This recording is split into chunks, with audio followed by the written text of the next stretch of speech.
Mga kapamilya, nakatutok kayo ngayon sa PGT Exclusives. Mag-tweet, mag-comment, mag-react gamit ang ating hashtag for tonight. Kasama niyo Wise Estabilio. At ako naman po si Lorraine Galvez. At ito na nga, Pride ng General Santos. Let's all welcome NDDU Generals! Hello guys! Ayan, Hello congratulations sa inyo. Kumusta ang pakiramdam na nakapag-perform sa stage ng Pilipinas Got Talent? Sobrang thankful and sobrang happy po talaga namin kasi we got to perform sa PGT. Hindi po lahat nabibigyan ng opportunity para makapag-perform po on stage. And makita yung mga favorite artist po namin. Yes, sobrang galing ninyo. Thank Kamusta you ang po. swimming sa pansol? Ay, hindi ba na Sila sa pansol nag-swimming? Oo. Alam nyo, nung sumasayaw kayo, nakatingin lang kaming lahat. Talagang manghang-mangha kami. Saan ba nanggaling yung idea ninyo na may pa-cube kayo, tas may water effects? Cube po na props namin is nagamit na po namin sa previous routine po namin. And then may concept po kasi kami which is ninja. And then for the water act po, yun po, sa sinabi ko kanina, inspired po kami sa mga movies po na napapanood namin kasi usually po yung mga ninja doon during the fight scene may mga water effects po or rain. So yun po. Actually, parang cinematic din yung dating anong performance yung kanina, no? Talagang nakaka-amaze. Pero ano nga bang meron sa tubig ng Jensen at napakagaling ng mga taga General Santos? May tuna po. May tuna! May Oo. tuna. May panganang tuna na masarap isigang, gano'n? Diba? Oo. At nangyari nga sa cube ninyo, syempre nakatitig kaming lahat. Biglang napaslan. So sadya ba yun? Or talagang...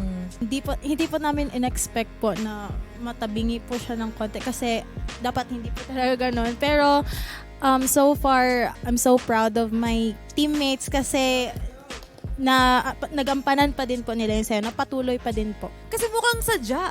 Actually, Diba? pero parang kinakabahan din ako para sa kanila kasi what if hindi? Anong nararamdaman nyo nung tumumba na yung... Actually po, sobrang kinakabahan kasi po may ibang stunts po kami na gagamitin pa din namin yung cube. So medyo na parang na ano po kami, na distract kami pero mas naging porsigido po kami na tapusin yung routine na okay lang po talaga yung routine namin. Yun po. Yes, and the show must go on. Dapat. Ganon, di ba? At syempre, kayo ang huhusay ninyong sumayaw. Magkakakilala na ba kayo before pa? Paano Yes ba nabuo po. ang grupo ninyo? Actually, we're from our school po, Notre Dame of the Jungas University sa General Santos City po. So, schoolmates po kaming lahat. And halos po dito sa amin is mga students, scholars po ng aming school. Yes po. So, yun po. Since, kasi po, yung aming group is 12 years na po. Yes po. And then, itong mga members po namin ngayon is parang new gen na po ng aming group. Yes po. Yes po. Nung sinasabi mo na magka-classmate kayo, may natatawa doon. Bakit?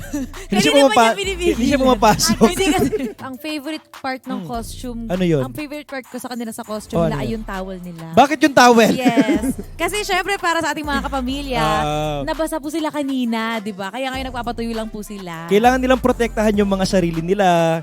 Kagaya namin mga single, walang paprotekta sa amin. So, tuwalya-tuwalya na lang. Bigyan niyo po ng tuwalya. Pero ano bang reaction ninyo sa ating mga judges na talagang nakaapat kayo na yeses? Sobrang saya po and excited po kasi Donnie, I love you so much po. So yun po, sobrang happy po kasi napayas po namin silang apat and nakita po namin na napabilib po namin sila sa performance namin. So thank you so much po, judges. At bakit naman karapat dapat na umabot kayo sa live shows ng PGT Season 7? Karapat dapat po kami kasi madami pa po kayong aabangan na bago po namin gagawin. Mas gagalingan pa po namin at mas madami pa po kaming stunts na gagawin. Mapapahanga po talaga kayo. Yes. Yes, naku, aabangan namin yan. Pero sa ngayon, maraming salamat and congratulations sa inyong Thank you lahat. po. Once again, NDDU Generals!